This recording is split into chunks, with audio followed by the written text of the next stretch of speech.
The summit, it is a virtual summit, and obviously we are having several panel discussions around this. And the theme for today's discussion, the discussion today is on cybersecurity, how it's evolving. The theme is we're looking at role of SASE, zero trust, etc., in redefining security as we see it now, cybersecurity. So all of you are seasoned, obviously veterans, with good industry experience from cybersecurity in different domains. So the gentlemen, let me introduce all of you, who are part of the session. We have Mr. Sultan Al-Owais, Director, IT Ministry of Cabinet Affairs, Dr. Dr.Lt.Col Ahmad Khalifa, Head of Telecommunications Divisions, Abu Dhabi Police Center, Dr. Mohammad Khaled, Safe Digital Thought Leader, and Mr. Abhinav Guha, who is a Senior Security Architect at Mindfire Technologies. So welcome once again, and we'll just get into the discussion now. So obviously, we see a lot of, cybersecurity has always been very dynamic, responding to the threat landscape as it evolves. Now, in the past couple of years, and also since cloud computing, gained traction, we are seeing multi-cloud gaining traction now. So, and all organizations, even in not just in the private sector, in the government side also, obviously have been very fast to accelerate, and get into all these new deployments. That is enabling digital transformation, and at the same time throwing different challenges, cybersecurity challenges. So in that context, I will come to each one of you to get an overview of how you see this cybersecurity threat landscape evolving, the responses that you see organizations of your type, of your kind are coming up with, and what's the right way to go at. Mr. Sultan, can I come to you first? Can you give us an overview of how you see it? The question is rather broad, but I would like to note a keyword that you used there, that cybersecurity is responding to the threat landscape. Meaning that, of course, the threat landscape has the initiative. The adversary, the attacker, always has the initiative on us, and they are determining what we have to do to protect against them.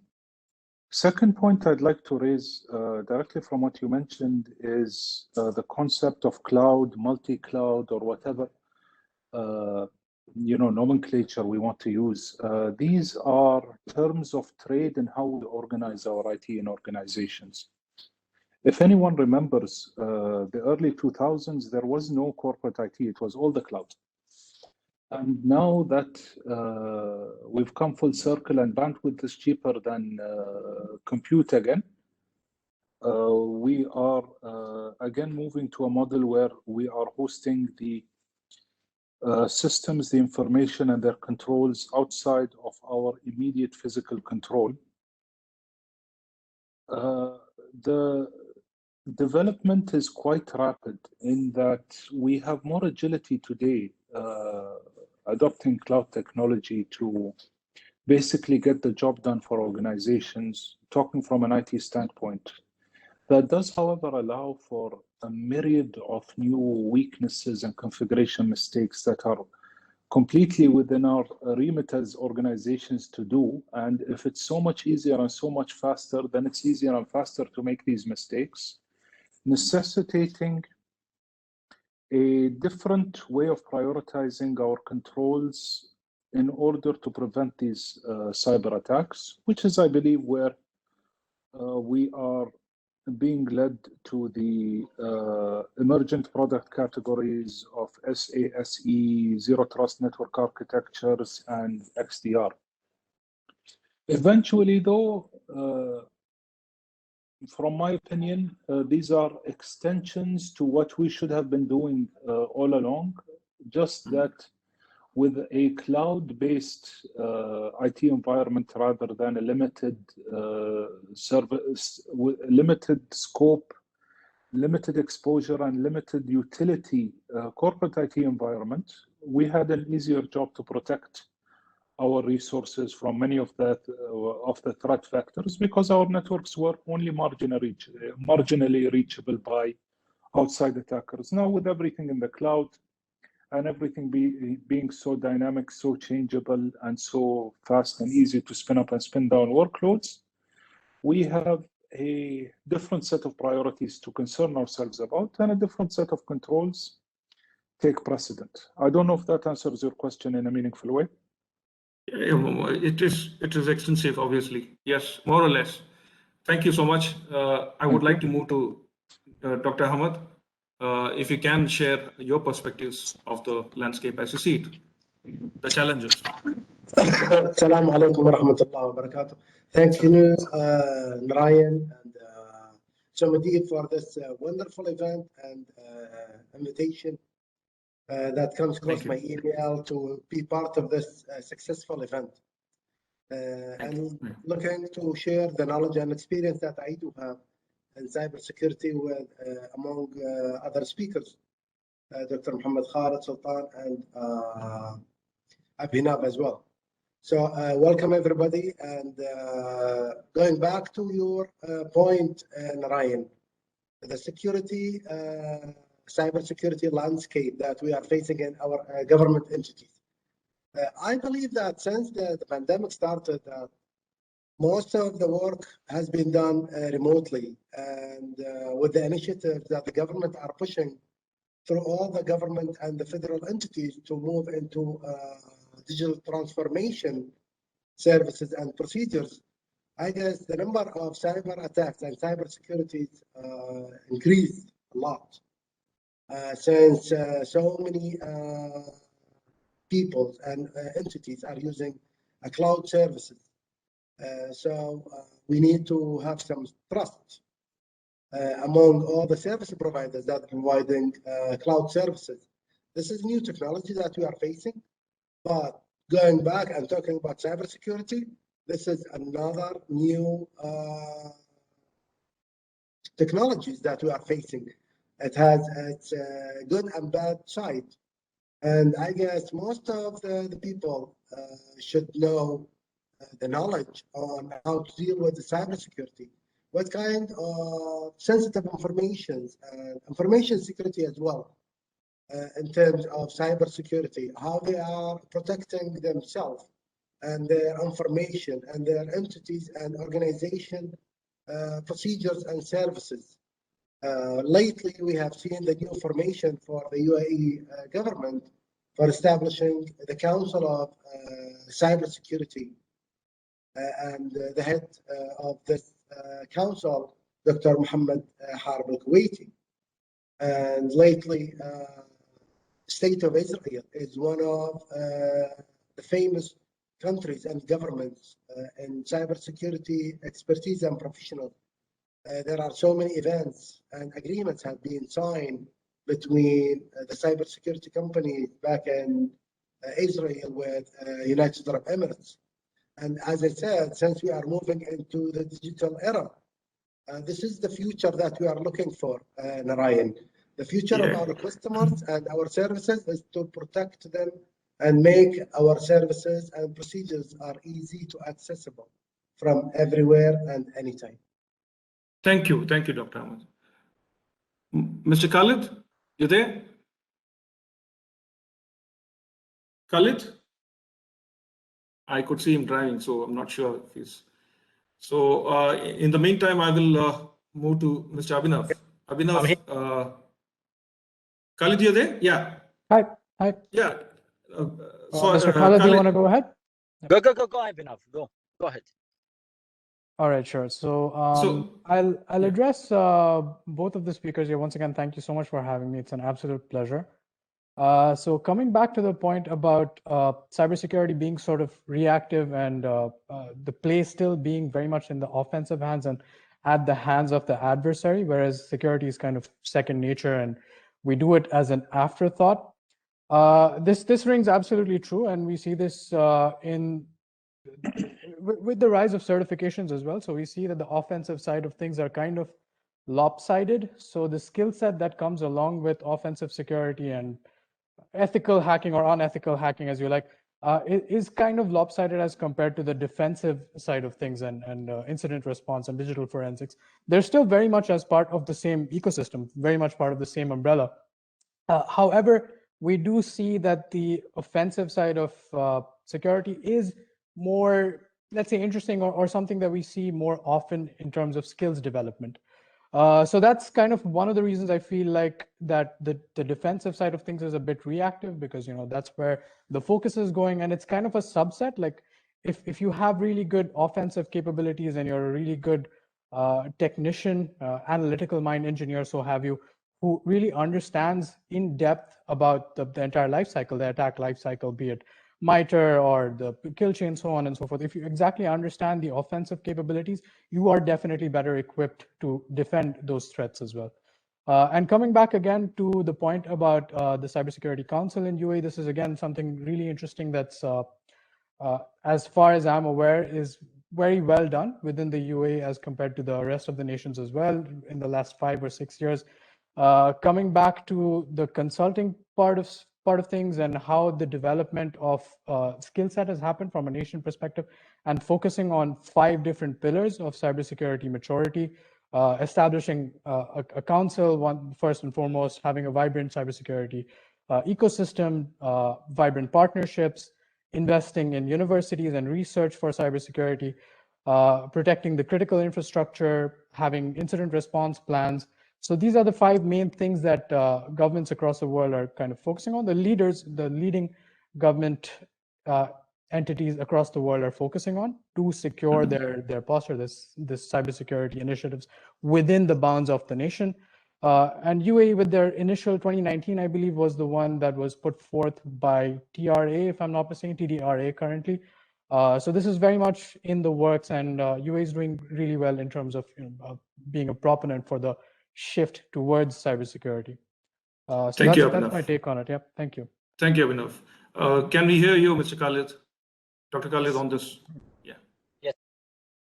Cybersecurity, it's became like ABCD stuff that it has to be at the early stages of any project that we going to execute it or plan for it. Because we are, since we are moving to digital era, we have not to be only digital, where we have to be safe digital.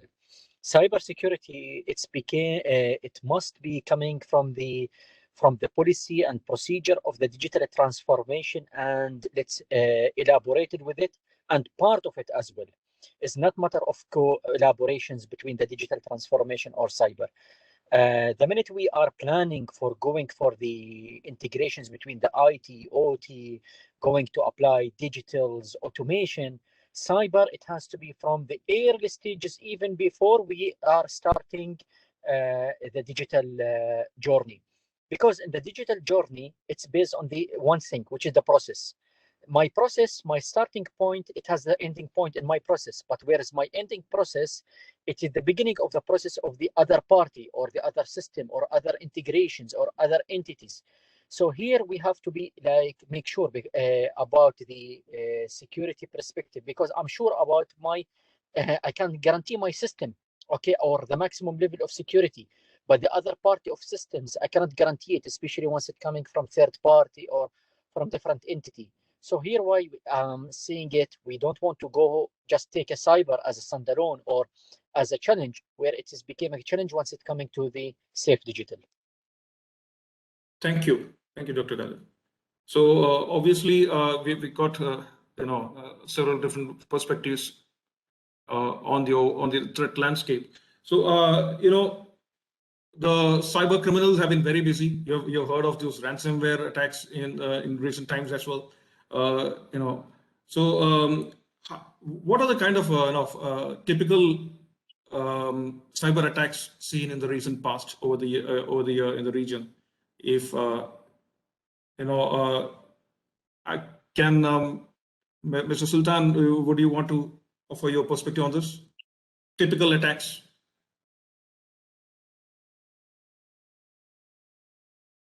Mr. Sultan, you're on mute.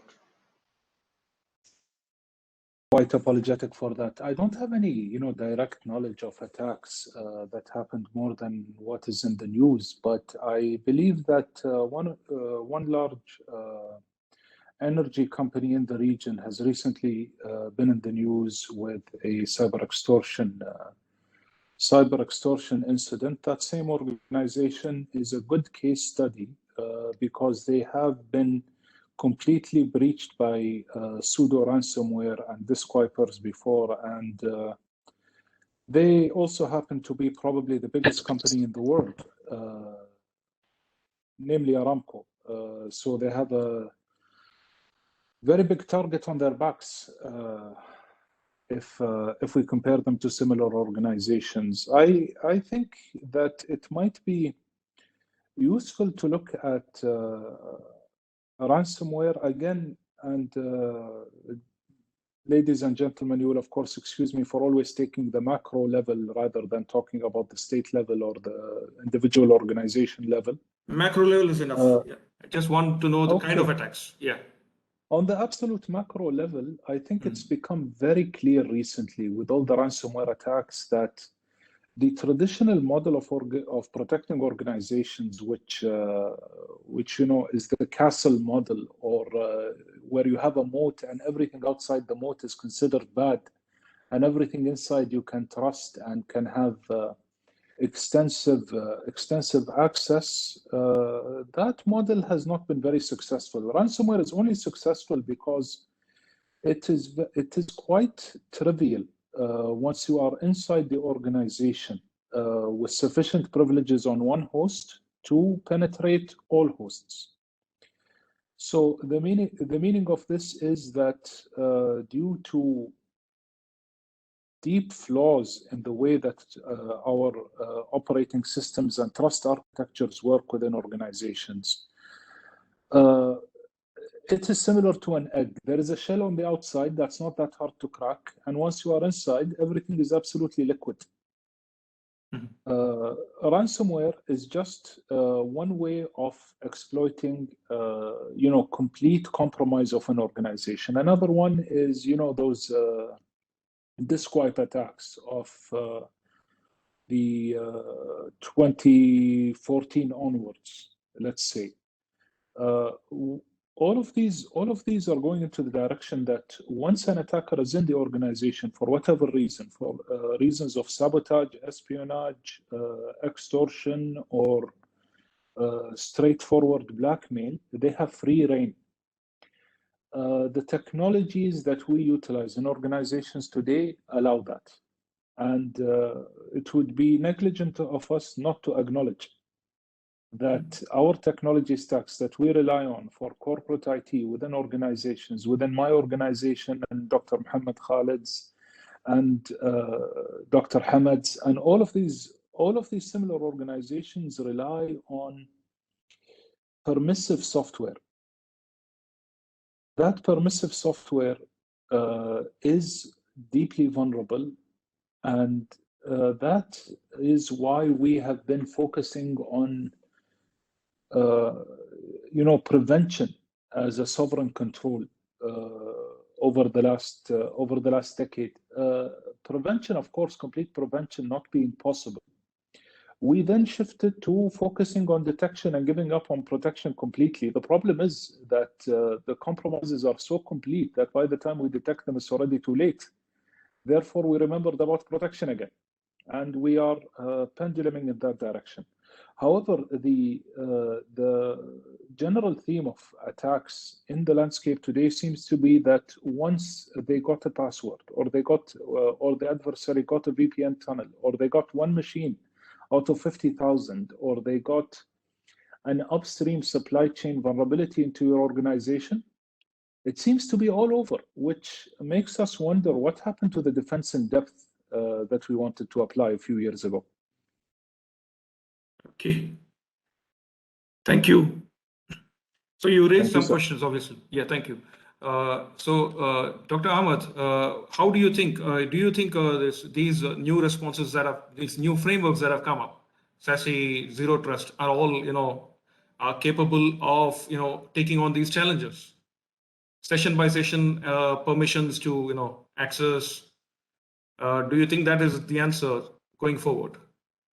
I guess Mr. Sultan Al-Owais covered most of the forms and types of attacks.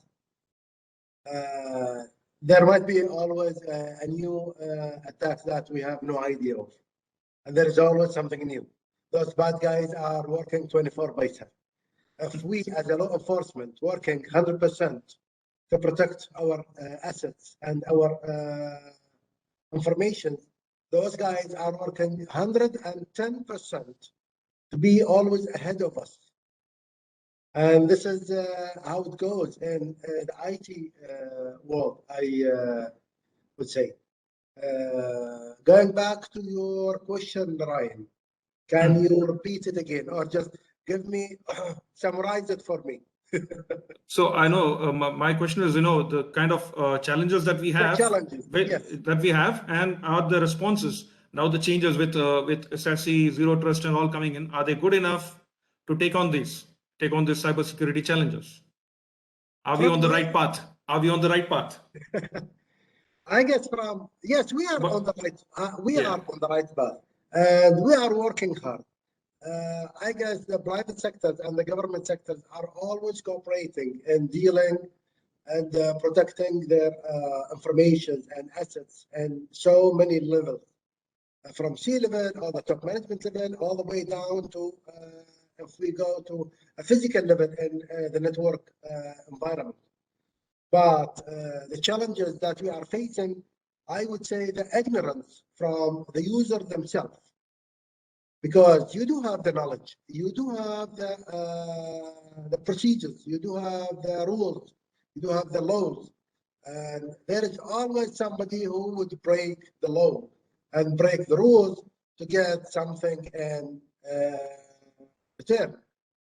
But the big challenge is, I would say, that the misbehaving from the user themselves.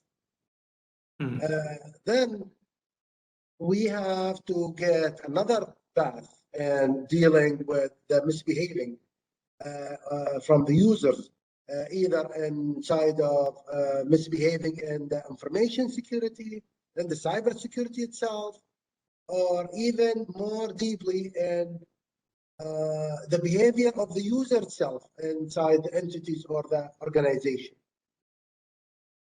Thank you. Thank you, Dr. Hamad. Mr. Khaled? Mr. Khaled? Yeah. Can you hear me? Okay. Before I go to him, I'll come back to Abhinav. Abhinav, how do you see from a solution provider perspective, when you look at how are organizations investing enough, whether it's the private or the government side? Are they do you see a spike in investments in the cybersecurity side? I would say I see an improvement. I don't know if I would call it a spike, but yeah, there is a gradual improvement over the last half a decade or so. For sure, customers, organizations are more tech savvy and security conscious, for sure. So it's an easier conversation to have. It's an easier door opener to talk to them about solutions. And everyone at least has like a basic framework idea of, what XDR does, what's endpoint security, what's blah, blah, blah. So it's an easier conversation to have. It's an easier discussion point, as it was like definitely half a decade or so ago.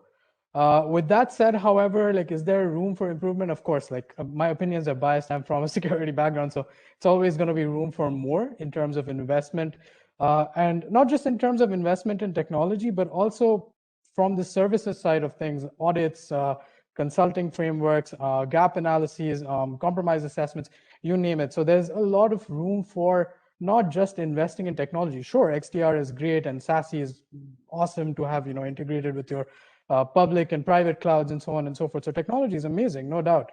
But the people aspect of it, the people are still going to be very much needed as security professionals, and the professional services aspect of it. So the services part of it as well, there is room for growth, definitely a lot of room for growth to integrate with service providers such as ourselves, with solution providers, technology providers, so on and so forth. So definitely a lot of room for investing in the human aspect as well, not just the technology aspect of it. Aside from that, like even from an insurance perspective, this is something that's probably might be known to most of us on the call here, but it was something that was new to me and interesting to me. And I've come across like over the last couple of years, there are active development programs and active investments going on in the insurance industry. So there are active partnerships with, much as we have for life insurance and for car insurance, so on and so forth. We have similar options for cyber insurance as well, which was really an amazing thing, and it was kind of groundbreaking for me because I was it was new to me. So this is something interesting to look at as well. Like if you have everything in place, like defense in depth approach, or first, second, third line of defense, your perimeter-less security, your endpoint security, your identity access management. After you've done all of these, how can you still make sure that you're protected, or at least to an extent mitigate the damage that you can have from like a sledgehammer attack, the equivalent of ransomware or something of the sort? So yes, cyber insurance is very interesting to look into as well, and that is my honest request to all the leaders and cybersecurity professionals to give that a thought as well and look into the insurance models, because it's not just from the cyber landscape. It's not just to protect your data assets. It is also for physical cybersecurity. So anything in the event that, as we've seen in the last few years, that, your nuclear centrifuge is being compromised or being actively attacked, people's lives are at stake. So it definitely makes sense to have cyber insurance around physical security tagged in with the cyber realm as well. So this is something that definitely should be interesting to look at as part of this industry vertical. If you allow me, Narayan, to add more go ahead. Abhinav, I guess cybersecurity companies and consultants are going to grow, and there is always going to be a need for this services, since when we are talking about the digital transformation, all the government entities are moving, and the pandemic as well has speed up the private sectors to move into digital transformation. So yes, indeed, you are going to make money in future. May I also interject with a couple of points here? Sure, please. Following go up ahead. on before I go to Khaled, I need to get him in. I am curious. I'm curious from what our colleague Mr. Abhinav said. How do you know that you've already, you're done with implementing your defense in depth? Is there such a thing as implementing defense in depth, and you're done and dusted there? I mean, it's an iterative and continuous process. If you don't mind me mentioning that. Another thing that I will mention here. Absolutely. Abhinav, before I give the microphone back to you, is that you mentioned cyber insurance as, a very useful tool in the toolkit, but then you mentioned loss of human life and physical damage to equipment. Now, if you're talking about nuclear centrifuges or something from my past, which is the protection of a nuclear power plant, the damages of something like that can be way more than your insurance coverage is likely to provide. I mean, can you actually gauge the damage of the loss of a service in terms of, let's say, widespread power outages or physical damage to a critical facility? And what are the secondary and third order repercussions? From my opinion, and again, this is only an opinion, but the primary utility of cyber insurance is to cover the exorbitant costs that you have in cybersecurity incident response. That's just to keep you funded, but it's not going to give people their lives back. It's not going to repair the equipment that you lost. Of course. And most definitely, if you can quantify it to an expected financial loss, then fine. But I will also remind you of a few cyber insurance cases where the insuring organization actually refused to pay by telling the customer, well, obviously you failed to do your due diligence. Therefore, why should we pay you for running a broken network? So, cyber insurance is a category, and definitely it can be a useful tool.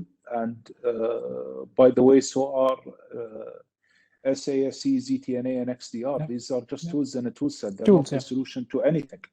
Of course, 100%. In my opinion, but I think that the way the balance of things are, and as evidenced by ransomware, by data wipers, and by the widespread disruption in recent attacks, probably, tools are not a solution, and we probably need to look at protection in a multi-pronged approach, where we actually develop the utilization and leverage the tools that we have in order to offer the protection. So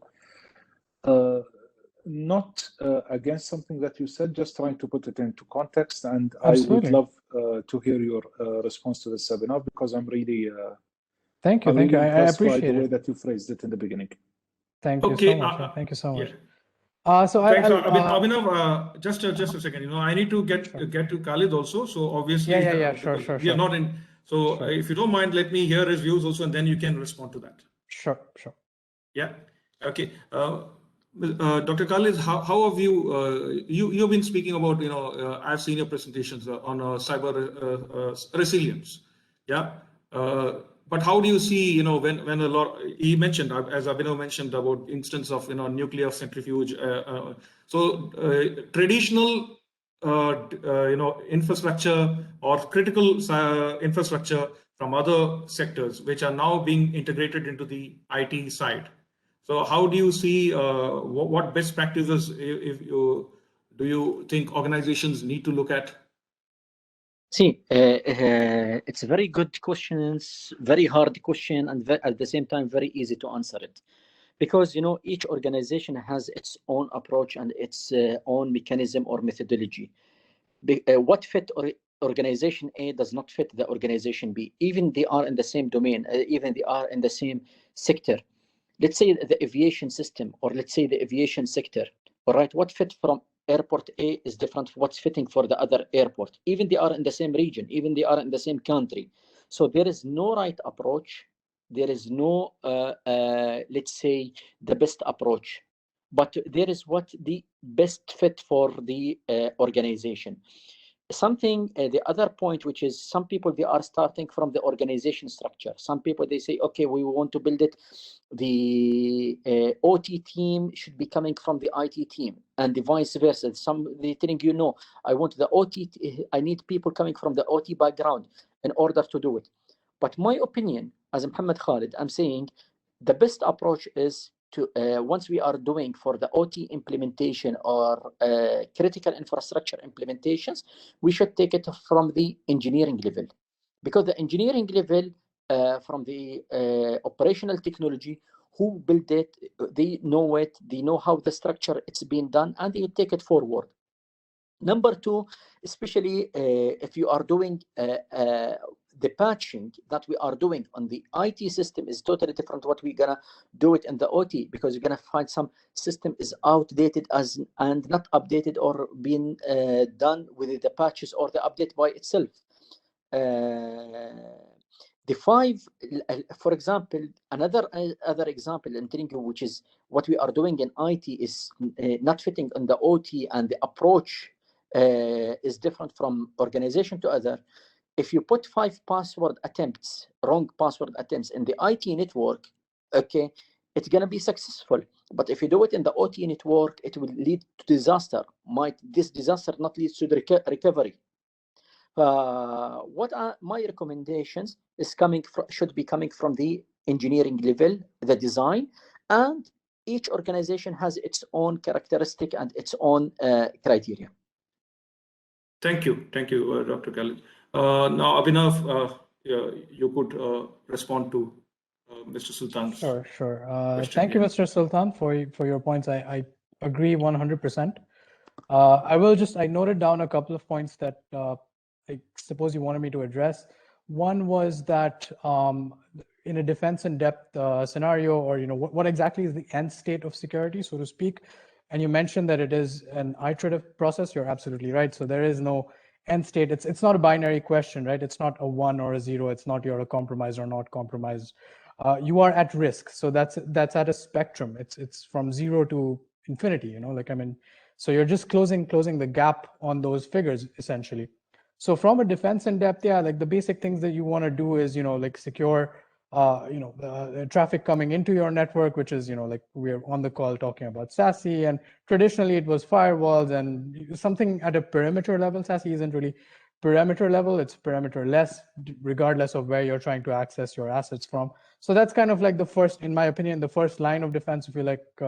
The second line of defense would be the user, the end user, so identity and access management, making sure that the right people have access to these assets. And then finally, the last one, like I said, would be the services aspect, which would be, leveraging service providers, solution providers, managed security services, so on and so forth, for risk assessments, gap analysis, ISO 27001 audits, or NISA compliance, or what have you. So the services aspect would be the third line of defense. In my opinion, these are the three main things that we can look at to sort of mature the cybersecurity posture. And a great place to start for that, for any organization, is the NIST framework. So we can start with the NIST cybersecurity maturity framework, and then see exactly where that entity, that organization stands. And then based on their level of maturity, whatever they have, their technical controls, the technology that they have, their processes that are in place, their policies that are in place, the people, the way they're supposed to work and integrate with one another, looking at that, and then having an end state in the sense that a time-bound end state within the next year or within the next 4 years or 5 years, have a roadmap and try to close that gap and get to that maturity level, and so on and so forth, and bridge those gaps in an iterative model, exactly as you said. So absolutely right on that.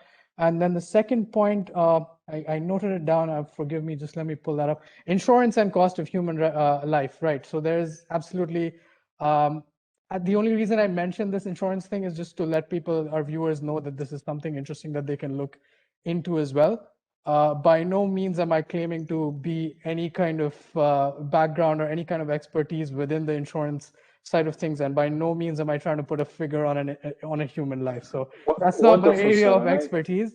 And I fully concur with you. I was just mentioning that the solution of insurance is only partially useful. Like the example of life insurance being great, but not for the guy that died, right? Exactly. Sure. So, sure. So yes, absolutely, they're useful tools. But within your answer, sir, you mentioned that an end state based on a gap analysis and a remediation plan is only a temporary end state, because what you assessed is not what you ended up with. Correct. Yes. After that, because what's happening, your IT environment and your technology is growing. So probably this model of iteratively improving a network in strides is very useful for compliance reasons, or very useful approach for a consultant to quantize it. But in terms of judging your own organization's vulnerability or the vulnerability of a target organization, it has its pros and cons. And yeah, I agree. It's a useful simplification, right. let's call it. But it's not. Yeah, it's a useful. Absolutely. Both for the blue team guy and for the attacker that attacks your blind spot, because you're proceeding to a plan that was set down on paper that does not acknowledge an iterative red team exercise. And yes, SASE is perimeterless, but it defines an amorphous perimeter around the service that is not directly connected to the clients. So by being perimeterless, it is in itself defining a perimeter around the service, and you end up eventually with some sort of perimeter that can still be breached. Right. Yeah. So it's a service delivery model. It's not a security model. It's a service delivery model that attempts to shrink the exposure surface quite usefully of the services being offered. And again, it's a useful tool, and something that we are approaching as, a de rigueur standard a few years from now, when we fully give up on self-hosted IT or the traditional, data center firewall versus perimeter firewall kind of setup that we have, or that has come to be expected within organizations. Then yes, SASE will become meaningless, because then it will be the only way to go. I have a similar reservation about XDR being the step beyond EDR, because EDR itself was narrowly defined to host events only and not including the network events, which were their own silo.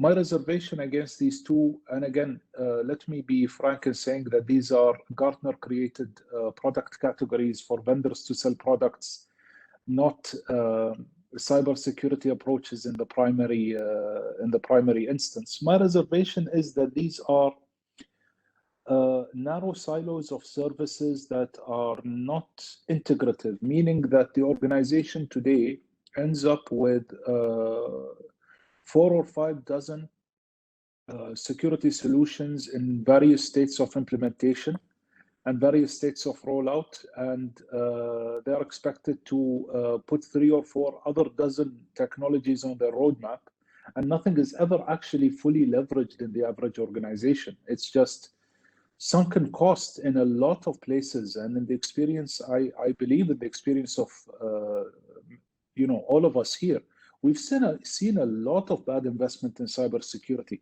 and a lot of investment that has either resulted in nothing or less than nothing, nothing plus the erosion of trust in the organization's own security efforts, or even less than nothing, which is a false sense of security for an organization that believes it has done the best and is now immediately much more secure because they're using machine learning and artificial intelligence.